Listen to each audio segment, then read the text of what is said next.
Welcome to State Scoop's Priorities Podcast. I'm Keely Quinlan, a reporter with State Scoop. This week, I talked to Drew Garner, Director of Policy Engagement at the Benton Institute for Broadband Society, to discuss 2026 updates to BEAD, or the Broadband Equity Access and Deployment Program. We talked about where states are at with getting shovels in the ground, what he envisions as the program's hallmarks of success, and what lessons states are learning from BEAD that should inform future federal broadband infrastructure programs. But before we dive into that conversation, here's what's happening in state and local government technology news this week. Attorney General Pam Bondi over the weekend demanded that Minnesota officials better cooperate with federal immigration authorities and that the state hand over its voter registration lists and safety net benefits data. Minnesota Governor Tim Walz seemed unimpressed by the requests and, in an op-ed on Monday, excoriated the Trump administration for directing ICE to act so aggressively and illegally in his state. Texas Governor Greg Abbott on Monday announced that the state is adding new restrictions on certain hardware, software, and artificial intelligence tools tied to the People's Republic of China and the Chinese Communist Party. The expanded list includes a range of companies involved in AI, surveillance technology, networking equipment, consumer electronics, and e-commerce platforms. From locating avalanche victims to assessing unstable snow and supporting disaster recovery across vast remote areas, drones and remote control systems are becoming critical tools for keeping residents and first responders safe in Alaska. Shannon McCarthy, communications director at the state's transportation department, said that drones proved particularly useful during a recent typhoon that brought 107-mile-per-hour winds and destroyed hundreds of homes. For many states, BEAD isn't just a broadband program. It's a stress test for how they plan, manage, and deliver massive federal investments. From permitting headaches to workforce shortages and data disputes, Drew and I talked through some of the lessons emerging from BEAD implementation and how they could shape future infrastructure programs far beyond broadband. We started with the current status of BEAD final proposal approvals across states and territories. So as of today, about 42 states have had their plans approved by the federal NTIA in 3 territories. However, that is not the last step of the process. After going through NTIA, the state still needs to get its plan approved by NIST, the National Institute of Standards and Technology. Once they get through that, then they have to go through contracting with the ISPs. And only after that point do they actually begin construction. So it's a 4-stage process. 42 states are through the first phase. Roughly half are through the NIST phase. And then, to my knowledge, only about Louisiana is continuing their streak of being first in a lot of things related to BEAD. They're the ones who are signing contracts with ISPs. Gotcha. So, as we know, BEAD really at this point isn't just a federal broadband program, right? It's like a stress test for how states are, planning, managing, and delivering on these massive, federal investments.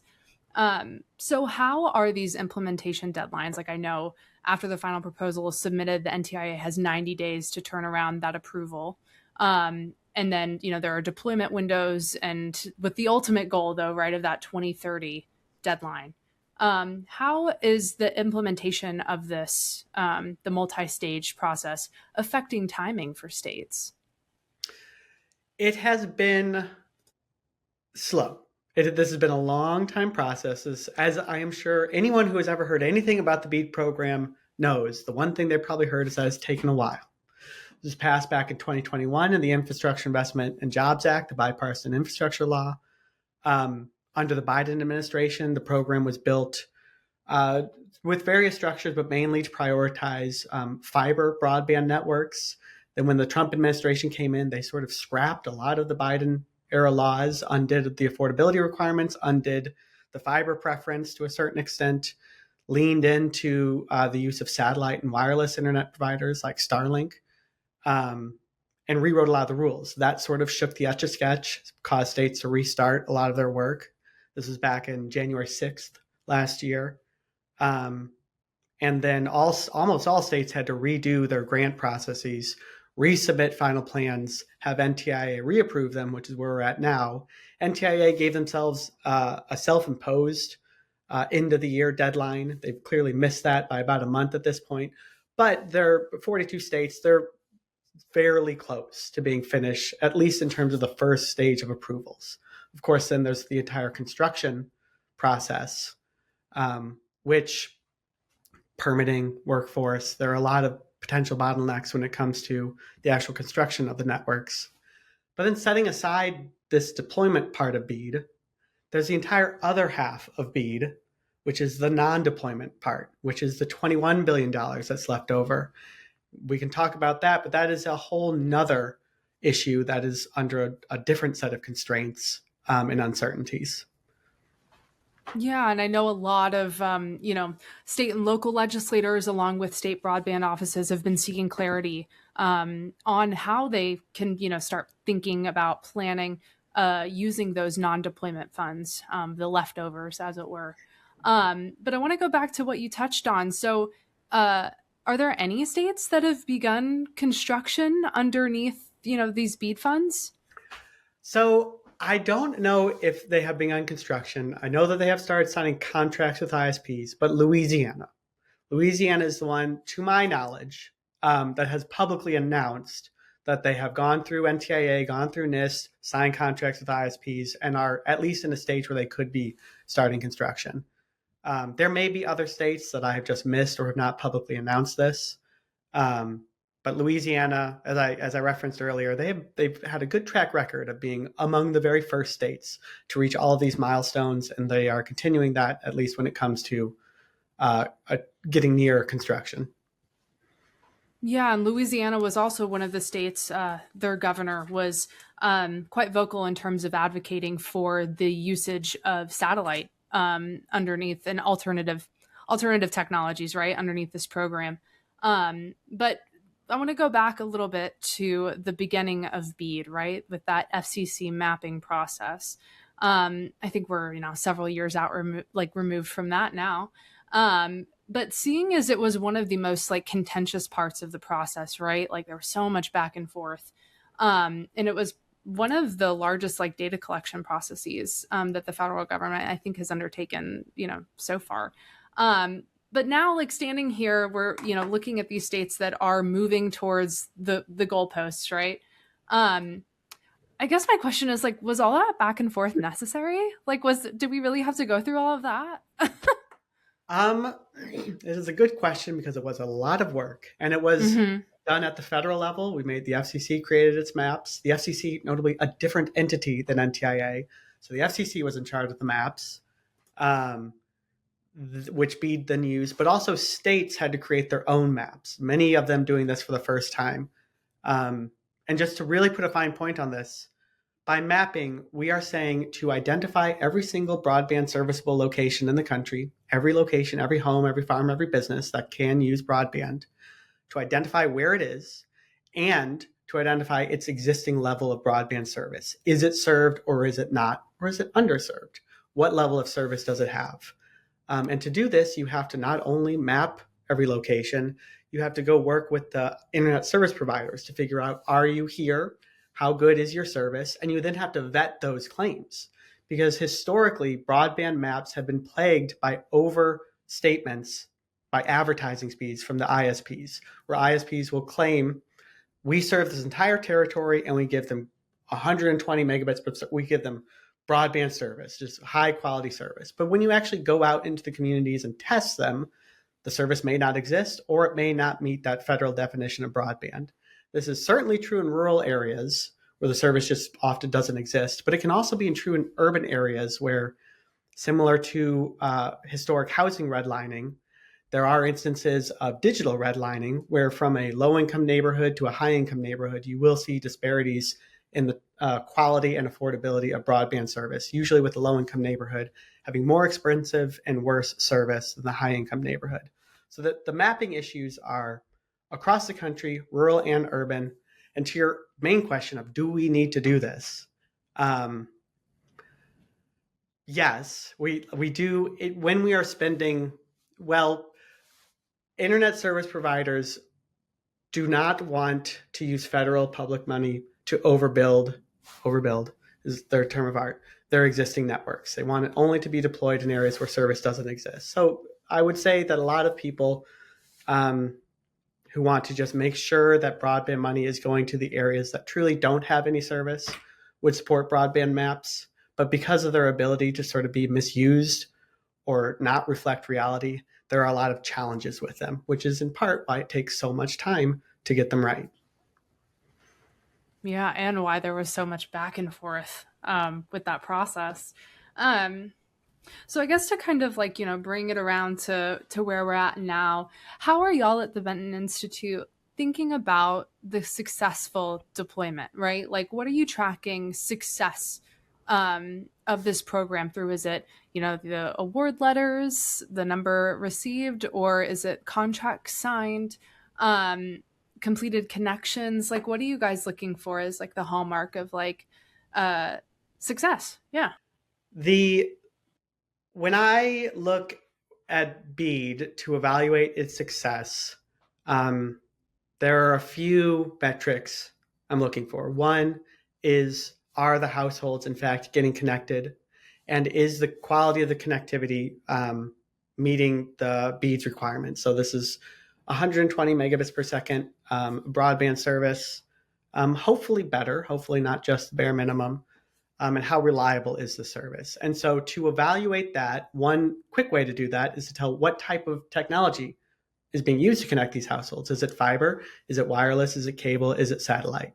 Typically, if you see a fiber connection, that's kind of, you can rest safe in that is probably going to be a very high quality connectivity that the household's receiving.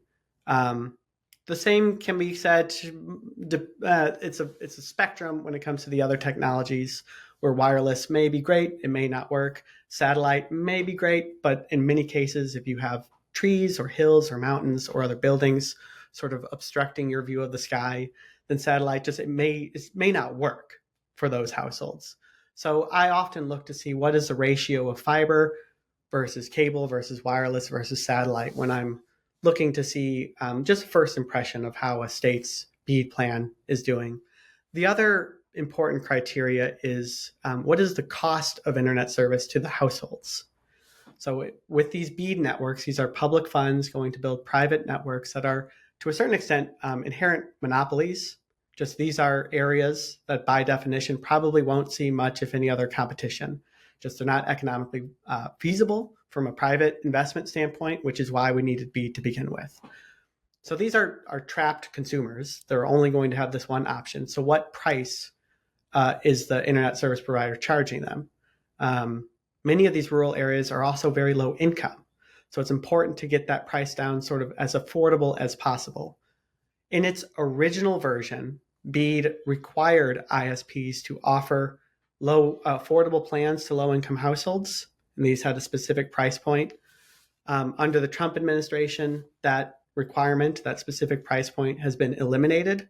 So now it is sort of up to the ISPs to charge whatever they want. Like it's their low cost option is ISP just gets to define it. So for example, Starlink's is probably going to be $80 or less, around there, which for a low income household may just like, that's a big bill, $80 a month. A lot of households just can't afford that. So in addition to the quality of service, the type of technology used to provide it, I also look at what are the prices households are being charged. And then finally, is BEAD actually connecting every household? Because in a lot of ways it is not. There have been some studies done by I believe the New York Law School that have found about over 1 million locations will be left unaddressed by BEAD. This number may increase as BEAD or other federal grantees from the RDOF, the Rural Digital Opportunity Program, or BEAD itself, as ISPs default and don't actually build their service. So we're going to be left with some locations that, even with BEAD, even with a program that's supposed to provide universal service to every single home and business in the country, that's just not going to happen. And it might not happen to the tune of over 1 million households. So where are those households? What are states doing to address those households? That is another way to evaluate BEAD. Yeah, totally. And especially with, the huge focus on affordability right now. Those are all questions I think that are top of mind for everybody, not just, government or public sector folks, but, those of us that actually need internet connection. Um So I guess, like, with all of that in mind, and the potential of there being, a surplus of houses that just, didn't get connected, um, how many states or territories do you think are on track to meet this 2030, ultimate goal of making sure that, everybody's got universal broadband? The 2030 goal, right at this point, before contracts are even signed, it's very hard to confidently say one way or the other how well they're going to do. I'll say that on one hand, 4 years is a long time. In perfect conditions, ISPs may say that they could deploy to their footprint in half that time, no problem. But then when you factor in workforce shortages, permitting delays, which sometimes can take a year or more to cross a railroad, or greatly increase the cost of the project, making the ISP question its initial financial plans for this network. Like, those variables, which are very hard to predict at this point, can throw off these timelines, if not make the network impossible. So I'd be reluctant to say that yes or no, every state is on track or not on track to make that 2030 deadline. But I would say that we will start to get ideas this year, because once NTIA and NIST approve state plans, states have about 6 months, I think, to ink their contract with ISPs, at which points we should start to know at least what states and the ISPs themselves expect to be able to accomplish. I'd also say, too, that 4 years, this is a requirement of BEAD, so there is a lot of pressure to comply with that to the greatest extent possible. But again, there are a lot of variables that come into play when you're actually building the network. Yeah, totally. So something else I want to talk about too is, like, with all of this, context, what will the broadband landscape look like from, say, like 2027 until 2030? Like, I know there's a lot of awareness of the issues with permitting. In fact, I think there's a handful of, like, federal pieces of legislation being shopped to try and, mitigate some of those problems. But, based on this current momentum, what are you anticipating over the next couple of years? Some I'll start by talking about the NTIA's recent terms and conditions for states and then ISPs, which touch on some of these things. First, to the permitting point, NTIA is stressing that states should try to approve or deny permitting requests related to BEAD within 90 days. They should do what they can to minimize costs associated with permitting. They should convene roundtables between ISPs, municipal officials, locate services, community members, just stakeholders in the broadband process, to sort of identify permitting bottlenecks and elevate them for solutions when necessary. So NTIA has rolled out some requirements on states to expedite permitting. Whether or not states can comply, like, states aren't in charge of federal lands, permitting on federal lands or railroads or private easements. States' ability to meet this 90-day requirement is questionable, but it is sort of the pressure NTIA is putting on them.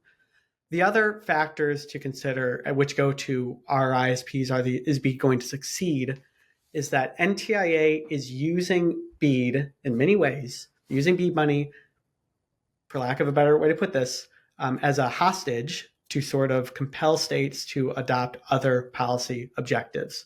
Whether that is this, whether, for example, states are not able to implement net neutrality rules on BEAD networks or apply net neutrality rules to ISPs that win BEAD money, nor are they able to require low-cost options on BEAD networks. So any ISP that takes a dime from BEAD, according to NTIA, should also be exempt from any state laws related to affordable broadband plans or net neutrality.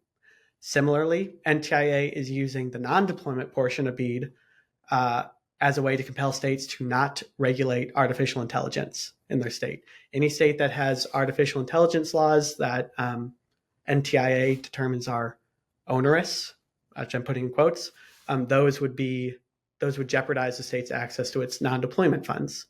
The other big way NTIA is leveraging BEAD money is that they are prohibiting any ISP that receives BEAD funds from receiving future federal funds to support the BEAD portion of their network. So like the Universal Service Fund, which is an important FCC program that was designed to ensure that rural rates are roughly approximate to urban rates in terms of the rates subscribers have to pay. So a lot of rural networks rely on this ongoing Universal Service Fund to support the operation of their network and thereby keep the prices they charge to customers low. NTIA is saying that any BEAD networks can't rely on those funds.